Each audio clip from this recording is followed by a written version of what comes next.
Police constable ఇస్తానన్నాడు, SI ఇస్తానన్నాడు, SI ఇస్తానన్నాడు. కాబట్టి మరి ఇవన్నీ ఇస్తానని ఎందుకు ఇవ్వలేదు? పోలీసులకి వారాంతం సెలవులు అన్నాడు, అది కూడా వచ్చిందా? అసలు ఇవన్నీ ఎందుకు ఇవ్వలేదంటే ఇవ్వడు. ఇందాక సిద్దిక్ అడుగుతున్నాడు.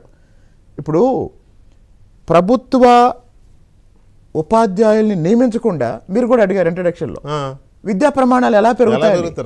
విద్యా ప్రమాణాలు పెరిగితే జగన్మోహన్ రెడ్డి ఎందుకు ముఖ్యమంత్రి ఇప్పుడు విద్యా ప్రమాణాలు పెరిగి ప్రజల్లో చదువు చైతన్యం పెరిగితే జగన్మోహన్ రెడ్డి లాంటి వాడికి మళ్ళీ ఓటేస్తారా?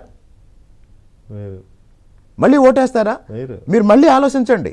ఇప్పుడు రాజశేఖర్ రెడ్డి గారు 46 సంవత్సరాలు వాళ్ళ కుటుంబాన్ని పులివెందుల ప్రాంతం అన్నది కరెక్టే. అమరావతిలో జనం వైసీపీ ఓటేశారు, అదే ఎగ్జాంపుల్. రాజధాని కడితే వైసీపీకి ఓటేశారు అమరావతిలో. ఇప్పుడు కాబట్టి ఇప్పుడు చంద్రబాబు నాయుడు గారు, మీకు ఇది కాస్త నన్ను డిస్టర్బ్ చేయకుండా వినండి ప్లీజ్. చంద్రబాబు నాయుడు గారు ముఖ్యమంత్రి అయ్యే సమయానికి ఆయన విద్యారంగాన్ని ప్రోత్సహించాడు. అదే సమయంలో కార్పొరేట్ స్కూల్స్ ప్రభావం పెరిగి శ్రీ చైతన్య, నారాయణ ఇట్లా చాలా స్కూల్స్ వచ్చినాయి. ఈ స్కూల్స్ ఎప్పుడైతే వచ్చినాయో అంతకు ముందు లేని అవేర్నెస్, ఐఐటి అవేర్నెస్ వచ్చింది. అంటే ఇక 8th క్లాస్ నుంచే ఐఐటి ఫౌండేషన్, 8th 9th పిల్లలు బిజీ, 10th పిల్లలు బిజీ ఐఐటి కోసం. ఒకసారి ఇంటర్ జాయిన్ అయినాక ఎంసెట్ ఐఐటి, మళ్ళీ ఎంసెట్ వచ్చినా ఐఐటి వచ్చినా బీటెక్ వెళ్ళి కాలేజీలో బిజీ. కాలేజీలో క్యాంపస్ ప్లేస్మెంట్ వస్తే సగం మంది అమెరికా, సగం మంది చేసుకోవడం. అంటే చంద్రబాబు నాయుడు గారు ఒక రకంగా తల్లిదండ్రుల్ని పిల్లల్ని దూరం చేశాడండి. అదే జగన్మోహన్ రెడ్డి గారు పిల్లలు తల్లిదండ్రుల కళ్ళ ముందే తిరుగుతున్నారు. ఇల్లు దాటకుండా ఇంట్లోనే పడి ఉన్నారు, తిన్నా తినకపోయినా ఇంట్లోనే పడి ఉన్నారు. ఏ పల్లెకైనా వెళ్ళండి, మీరే చెప్పండి. కానీ ఇప్పుడు ఏ తల్లిదండ్రి అయినా బిడ్డలు ఒక వయసు వచ్చినాక రెక్కలు వచ్చి ఎగరాలి, వాళ్ళ బతుకు వాళ్ళు బతకాలని కోరుకుంటారు. కానీ మన మీద ఆధారపడి ఉండాలి. సార్ కోరుకుంటున్నప్పుడు కులం చూడకుండా, మతం చూడకుండా అభివృద్ధి చేసే ప్రభుత్వాన్ని, అభివృద్ధి చేసే నాయకుడిని ఓటేయాలి. ఒక్క నిమిషం చెప్తాను సార్.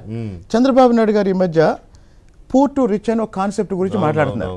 ఇప్పుడు మహాశక్తి తర్వాత రైతులకు సంబంధించి అంటే వివిధ వర్గాలకి పార్టీ ప్రకటించిన మేనిఫెస్టోలో అన్నీ అందరికి అర్థమవుతున్నాయి. కానీ ఈ పూర్ టు రిచ్ అనే కాన్సెప్ట్ అర్థం కావట్లేదు. ఒక్క నిమిషం చెప్పండి. సరే, నేనేం చేశానంటే ఇది జనంలోకి వెళ్ళాలని నేను ఒక పెద్ద ఆయనకి, బాబు గారికి సన్నిహితంగా ఉండే పెద్ద ఆయనకి ఒక మాట చెప్పాను. సార్, ఇప్పుడు ఈ పూర్ టు రిచ్ అనే కాన్సెప్ట్ని, ఇప్పుడు మా ఊరు ఉంది, మా ఊరిలో బాగా చదువుకొని విదేశాల్లోనో ఇతర రాష్ట్రాల్లోనో పనిచేస్తున్న వాళ్ళని నేను ఒక 100 మందిని 200 మందిని గుర్తించి వాళ్ళ కుటుంబ సభ్యులతో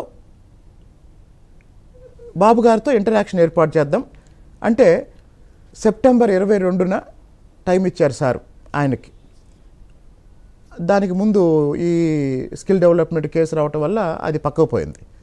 అక్కడ ఈ 200 మందిని గ్యాదర్ చేయడానికి నేను మా ఊరిలో ఒక ఫ్రెండ్కి చెప్పా, ఇట్లా బాబు గారితో ఇంటరాక్షను మన ఊరు నుంచి, మన ప్రాంతం నుంచి, మన ఊరు చుట్టుపక్కల గ్రామాల నుంచి విదేశాలు వెళ్ళిన వాళ్ళు ఒక 200 మంది దొరుకుతారా అన్న. ఆయన 2 రోజుల తర్వాత ఫోన్ చేసి 200 మంది దొరకరండి అన్నాడు. ఎంతమంది దొరుకుతారన్న? ఒక 2000 మంది దొరుకుతారన్న. ఇది తెలియాలండి ప్రపంచానికి, ఇది తెలియాలి. ఇప్పుడు మనం చిన్నప్పుడు ఎవరన్నా అమెరికా వెళ్తే న్యూస్, ఇప్పుడు అమెరికా వెళ్ళకపోతే న్యూస్. అవును, నిజమే, అదైతే నిజమే.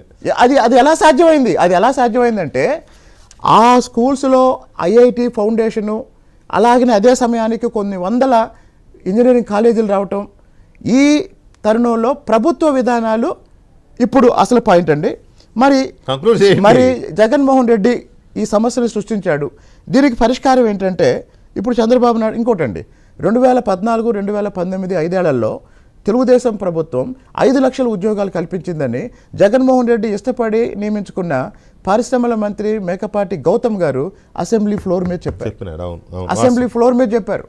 తర్వాత ఆఖరి పాయింట్ ఏంటంటే 2024, 2029 ఈ 5 సంవత్సరాల్లో మళ్ళీ చంద్రబాబు నాయుడు గారు 4వసారి ముఖ్యమంత్రిగా పనిచేసే కాలంలో 20 లక్షల ప్రభుత్వ ప్రైవేటు ఉపాధి అవకాశాల సృష్టికి అవసరమైన పెట్టుబడులు సాధించటం, అవసరమైన స్కిల్ డెవలప్మెంట్ నిరుద్యోగ యువతకు ఏర్పాటు చేయటం, ఇవన్నీ మళ్ళీ చంద్రబాబు నాయుడు గారు చేస్తేనే ఈ సమస్య నుంచి ఆంధ్ర రాష్ట్రం బయటపడిద్దండి. రైట్.